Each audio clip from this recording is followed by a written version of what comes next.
지난 5월 둘째 주인가요? 셋째 주인가?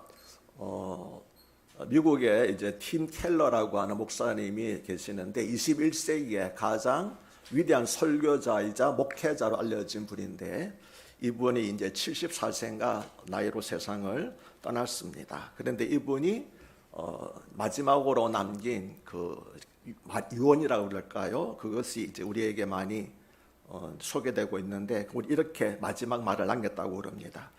이제 저는 예수님을 뵙기를 원합니다. 예수님을 만나기를 더 이상 기다릴 수 없습니다. 나를 본향으로 보내주소서. 이것이 이분의 마지막 말이었다고 합니다. 우리는 언제 세상을 떠날지 알지 못합니다. 여러분들은 내가 세상 떠날 때 마지막에 어떤 말을 할지 준비가 되어 있습니까? 그리고 여러분들은 마지막에 어떤 말을 하고 싶습니까? 마틴 루터 같은 종교개혁자 유명한 분이 있죠. 이분은 마지막 말에 이렇게 말을 했다고 합니다. 당신의 손에 제 영을 맡깁니다. 당신은 저를 구원하셨습니다. 주님, 신실하신 주님이 그의 마지막 말이었다고 합니다. 그리고 유진 피터스 목사님이라고 하는 분이 있습니다. 메시지 성경을 만든 분이기도 한데 그분은 목회자의 목회자라고 할 정도로 굉장히 영성이 깊은 분인데 그분이 남긴 마지막 말은 굉장히 간단합니다. 함께 갑시다. 무슨 뜻일까요? 여러분이 이제 나와 함께 새로운 세상으로 함께 갑시다라는 것이 그분의 마지막 말이었다고 합니다. 그런가 하면은 델라스 올라더라고 하는 또 유명한 목사님도 계시는데 이분은 마지막 말이 땡큐.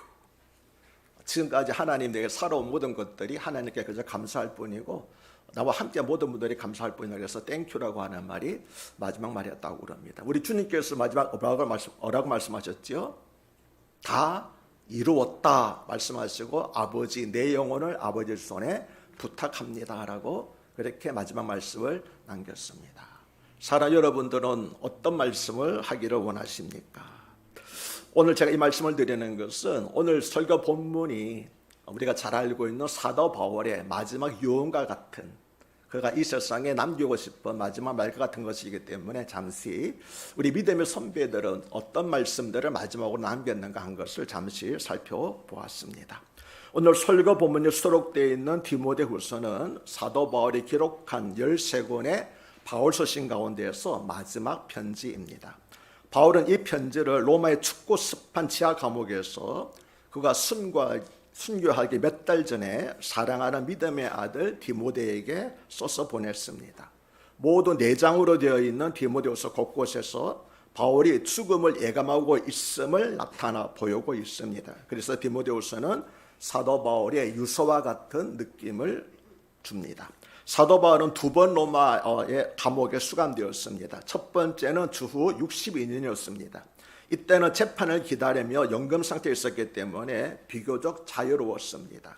그리고 1년 만인 주 63년에 무혐의로 석방되었습니다. 석방된 바울은 마케도냐 지방에서 전도 사역을 하던 중에 에베소에서 사역하고 있던 디모데에게 첫 번째 편지를 보냈는데 그것이 디모데 전서입니다. 그런데 주 64년 7월 19일에 로마에 대화재가 발생했습니다. 그때 로마 제국의 황제였던 네로는 자신에게 몰려오는 비난을 모면하려고 이 화재를 기독교인들의 소행으로 뒤집어 씌웠습니다. 그래서 기독교인들에 대한 대대적인 박해가 시작되었습니다. 이로 인해서 바울은 제1순위로 체포되었습니다. 소아시아에 들어와서 체포되어서 로마로 즉시 압송되었습니다. 이때는 1차로 수감되었을 때와는 달리 춥고 습한 지하 감옥에 갇혔습니다. 디모데후서 4장 13절을 보면은 바울이 디모데에게 디모데야 네가 올 때에 내가 들어와 있는 가보의 집에 둔 겉옷을 가지고 오라고 부탁을 합니다. 여기서 겉옷은 두터운 외투를 말합니다. 그래서 이 말은 그가 들어와서 급히 체포되어서 옷을 챙길 시간이 없이 급히 체포되어서 로마로 이송되었던 사실과 함께 그가 갇힌 감옥이 두터운 외투를 껴입어야 할 정도로 추웠다는 사실을 의미합니다. 사도 바울은 주 67년에 참수를 당하여 순교했습니다. 디모데후서는 1년 전인 주 66년에 기록된 것으로 추측합니다. 특히 바울이 디모데에게 겨울 전에 겉옷, 즉 외투를 가지고 오라고 당부한 것을 보면은 주 66년 가을에 이 디모데후서를 기록한 것 같습니다. 바로 로마에서 외로이 재판과 죽음을 기다리고 있었습니다. 그가 얼마나 외로웠는가 하는 것은 디모데후서 4장 9절로부터 11절을 보면은 너는 즉 디모데는 어서 속히 나에게로 오라. 데마는 이 세상을 사랑하여 나를 버리고 데살로니가로 갔고 그레스게는 갈라디아로 디도는 달마데로 갔고 누가만 나와 함께 있느냐라는 말을 통해서도 알 수 있습니다. 그래서 그는 믿음의 아들인 디모데 보기를 갈망하였으며 복음의 사역에 있어서 자기의 자리를 대신하도록 그렇게 격려하고자 하였습니다. 바울이 두 번째로 체포되어서 수감되자 많은 사람들이 바울을 떠나갔습니다. 디모데후서 1장 15절을 보면은 아시아에 있는 모든 사람이 나를 버린 이 일을 네가 안 하니라고 말합니다. 또 디모데후서 4장 16절을 보면은 내가 처음 변명할 때와 나와 함께한 자가 하나도 없고 다 나를 버렸다라고 말합니다. 이처럼 바울이 디모데후서를 기록할 당시에는 네로 황제의 박해를 견디지 못한 많은 교회들과 성도들이 믿음에서 돌아서고 있었습니다. 그래서 바울은 젊은 디모데를 강권하여 소명에 충성을 다하고 자기의 사역을 완성하라고 부탁하고 있습니다. 모두 4장으로 되어 있는 디모데후서를 요약하면은 1장과 2장은 복음 전파의 사역에 충성하라는 조언이고 3장과 4장은 말세에도 마지막 때에도 핍박의 때에도 말씀을 전파하라고 하는 조언입니다. 그리고 핵심 구절은 1장 14절에 우리 안에 거하시는 성령으로 말미암아 너에게 부탁한 아름다운 것을 지키라고 하는 말씀입니다. 사도 바울은 자신의 죽음이 점점 가까이 다가옴을 알고 믿음으로 난 아들 디모데에게 편지를 썼습니다. 앞에서 말씀드렸듯이 이 편지를 읽으면은 사도 바울의 유언을 듣는 것 같은 비장한 느낌이 듭니다. 디모데후서는 사도 바울의 신앙의 결산이자 마지막 성도의 신앙 고백이기 때문입니다. 우리 다시 한번 오늘 설교 본문의 디모데후서 4장 6절에서 8절을 아마 바울의 심정으로 한번 읽어볼까요? 함께 읽겠습니다. 이제후로는 쓰니 육신 재판장이 심을 모든 자이겠니라. 아멘. 6절부터 보시면 4절 6절에 있습니다. 전제와 같이 내가 벌써 부어지고 나의 떠날 기약이 가까웠다. 시간이 가까웠도다. 나는 선한 싸움을 싸우고 나의 달려갈 길을 마치고 믿음을 지켰으니 이제후로는 나를 위하여 의의 면류관이 예비되었으므로 주곧 의로우신 재판장이 그날에 내게 주실 것이며 내게만 아니라 주의 나타나심을 사모하는 모든 자에게도니라. 아멘. 여러분이 읽으시면서 느끼신 것처럼 바울은 자신의 임박한 죽음에 대해서 충분히 인지하고 있었습니다. 본문에서 바울은 자신을 전제와 같이 부음이 되고 떠날 시각이 가까웠다고 하면서 순교의 마음을, 순교의 각오를 다지고 있습니다. 특히 바울은 인생의 마지막을 준비하면서 두 가지 비유로 설명했습니다. 하나는 전제와 같이 벌써 내가 부어졌다는 것이고 또 하나는 나의 떠날 시각이 가까웠다고 하는 것입니다. 먼저 전제라고 하는 것은 하나님께 드리는 제사 용어 가운데 하나입니다. 예전에 읽던 개역성경에서는 전제라고 하지 않고 관제라고 말했는데 전제나 관제나 다 같은 제사입니다.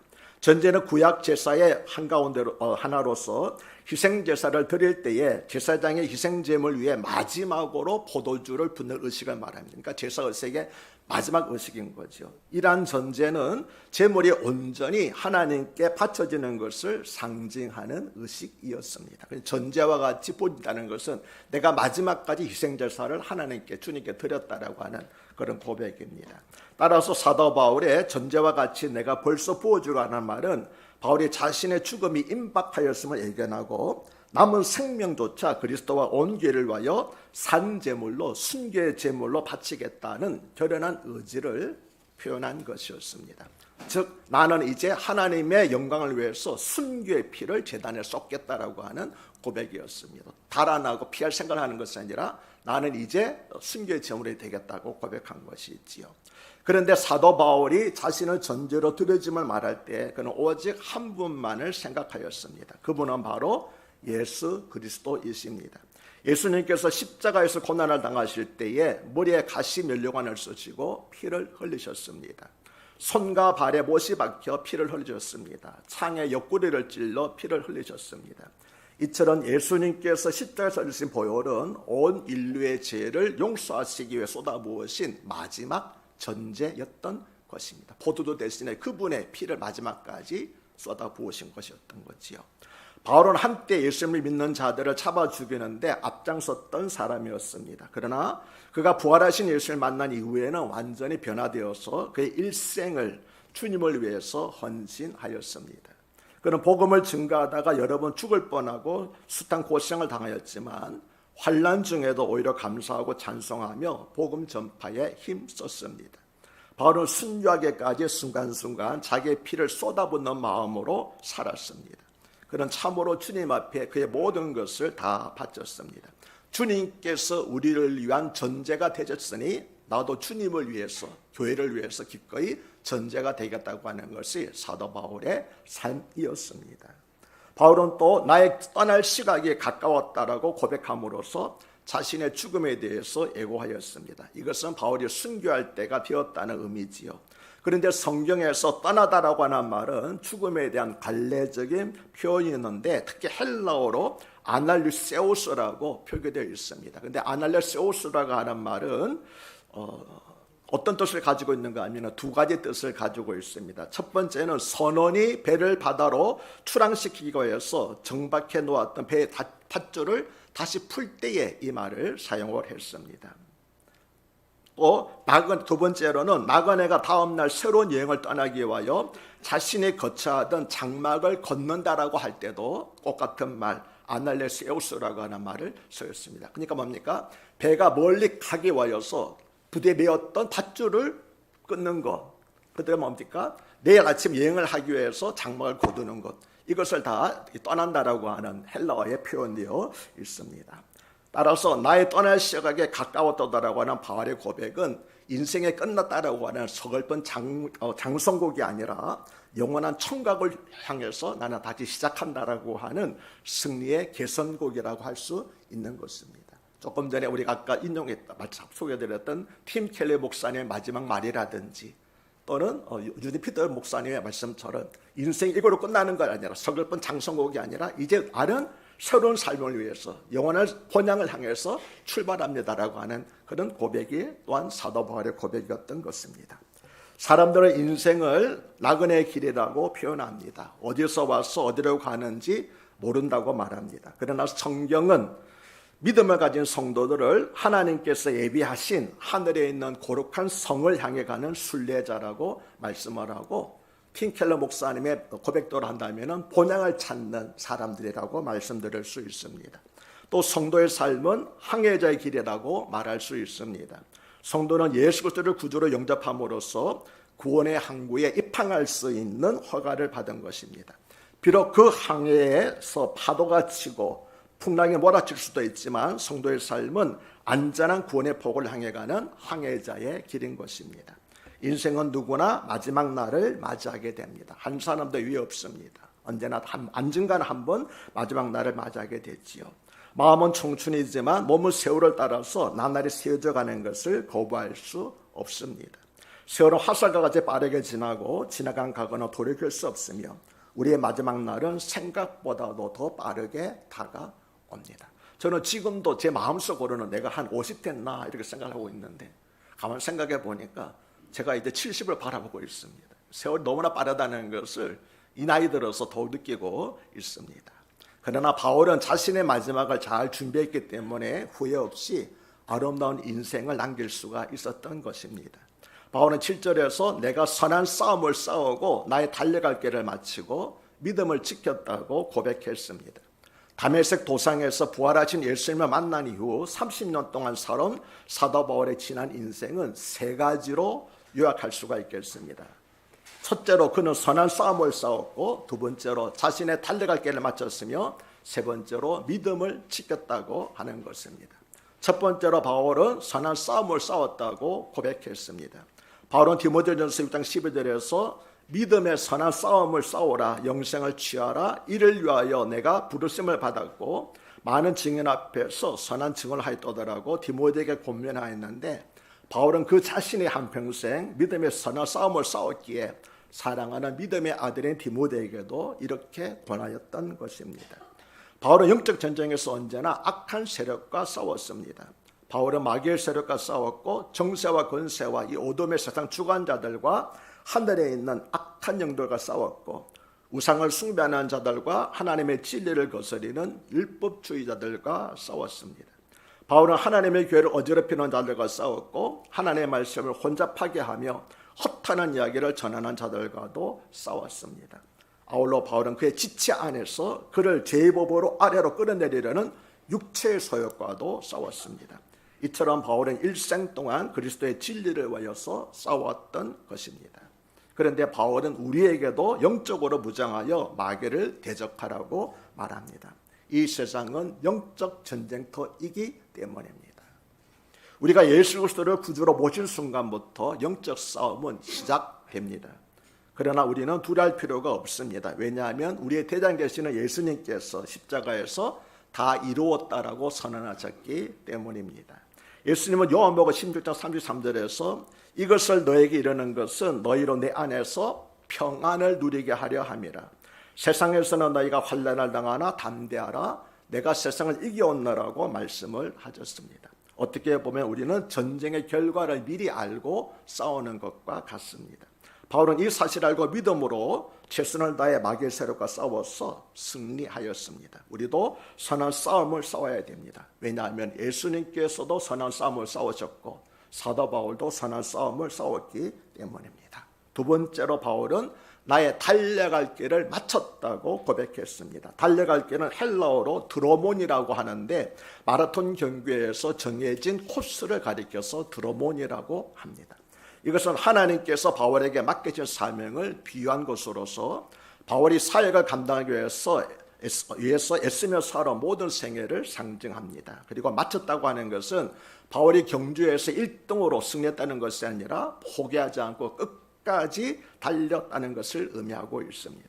바울은 다메섹 도상에서 예수님께 사로잡힌 그날부터 로마의 감옥에 이르기까지 온갖 고생을 당하면서도 열심히 끝까지 포기하지 않고 달려왔습니다. 그는 지난 30년 동안 앞에 있는 표대만을 바라보면서 잠시도 쉬지 않고 줄곧 달려왔습니다. 제가 감사하는 것은 우리 사랑하는 큰사랑교회 성도님들 많은 분들도 지금까지 계속해서 쉬지 않고 믿음의 길을 달려오신 분들인 줄로 믿습니다.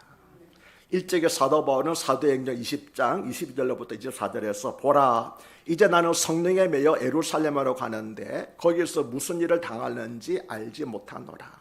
오직 성령이 각성해서 내게 증언하여 결박과 환난이 나를 기다린다 하시나 내가 달려갈 길과 주 예수께 받은 사명 곧 하나님의 은혜의 복음을 증언한 일을 마치려 하면은 나의 생명조차 조금도 귀한 것으로 여기지 아니하느라고 고백한 바가 있습니다.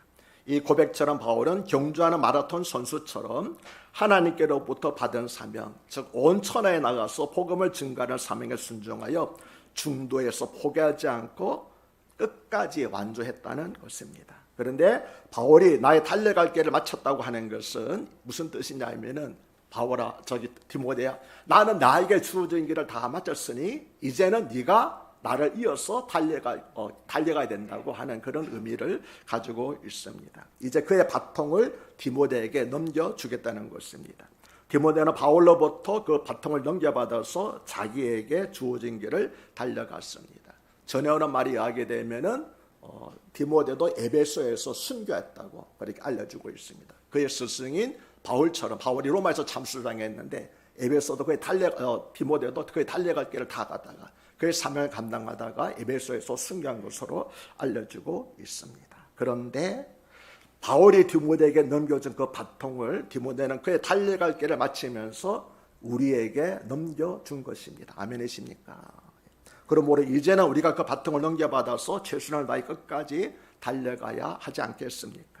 주님께서 오라고 부르시는 그날까지 오직 믿음을 주여 온전케 하시는 인 예수 그리스도를 바라보면서 나에게 주어진 신앙의 경주를 힘껏 달려가야 합니다.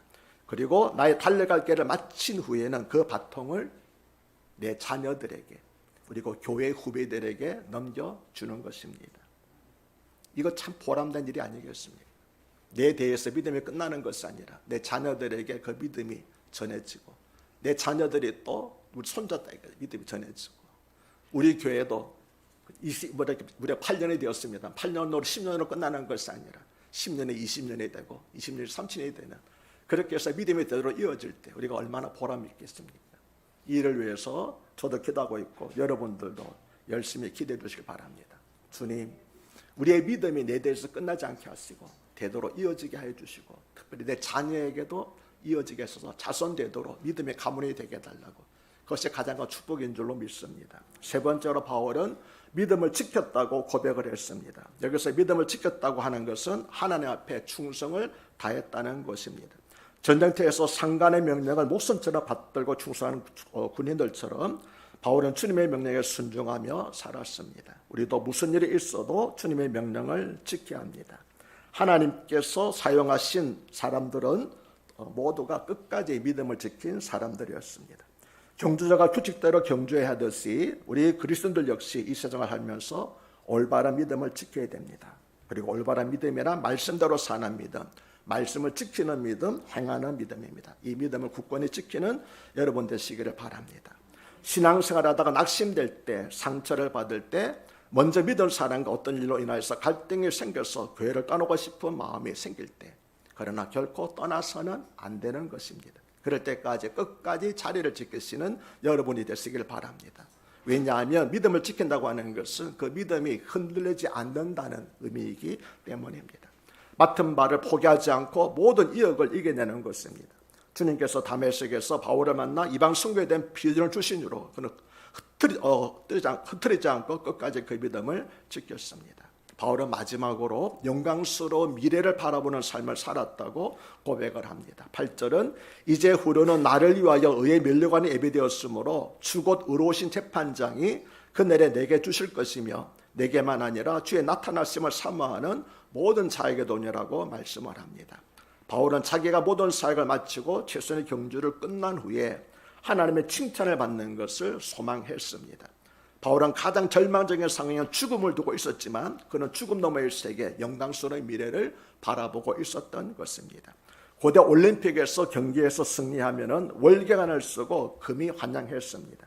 당시 전통에 의하면은 도시의 모든 성문들을 걸어 잠기고 승리자를 위해서 특별히 제작된 새로운 문을 만들었다고 합니다.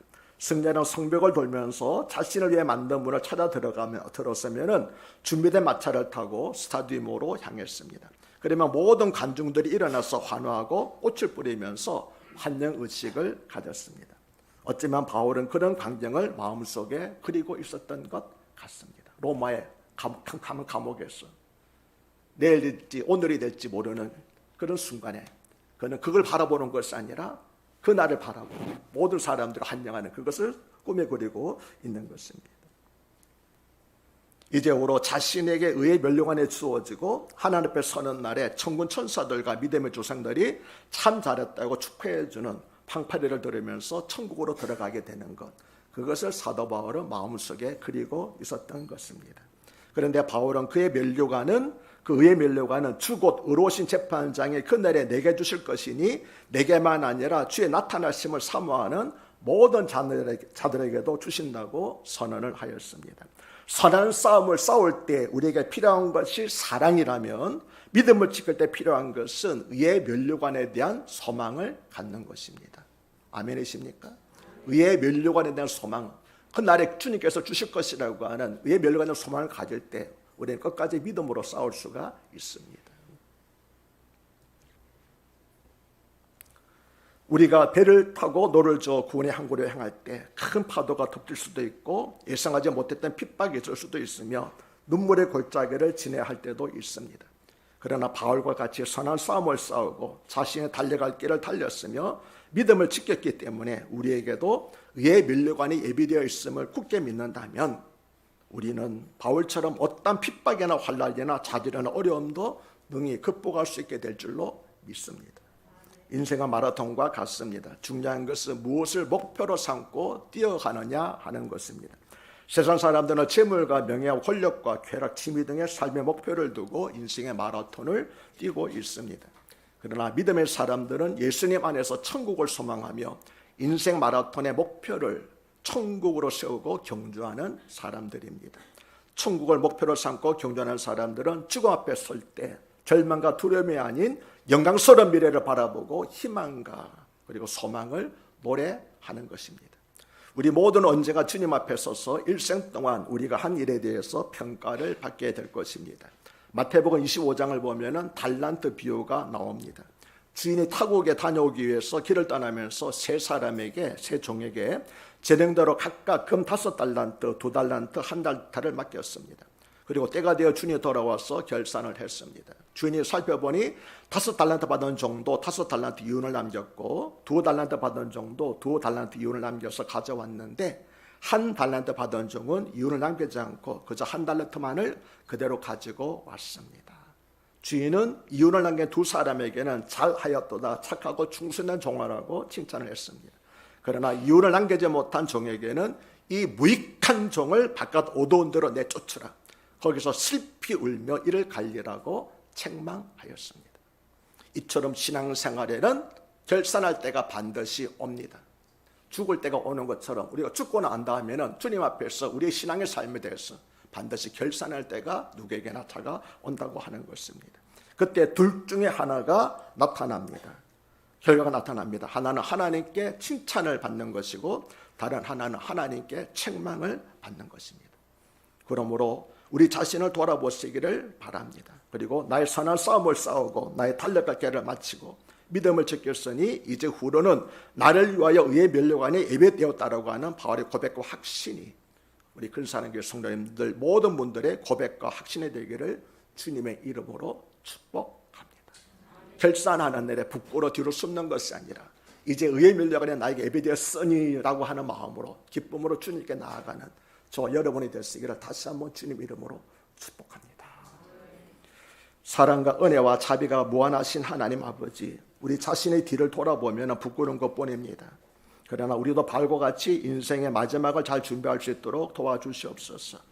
삶의 고난, 박해, 환난, 허기와 낙담, 절망, 어둠의 골짜기 있다 할지라도 물러서지 않고 피해가지 않으며 선한 싸움을 싸우고 달려갈 길을 달리며 믿음을 지키게 하여 주시옵소서. 그래야 해서 주님 앞에 서는 날 의의 면류관이 예비되어 있음을 확신하게 하여 주시옵소서. 그렇게 해 주실 우리 주님 예수 그리스도의 이름 받들어 간곡히 기도드리옵나이다. 아멘. 감사합니다.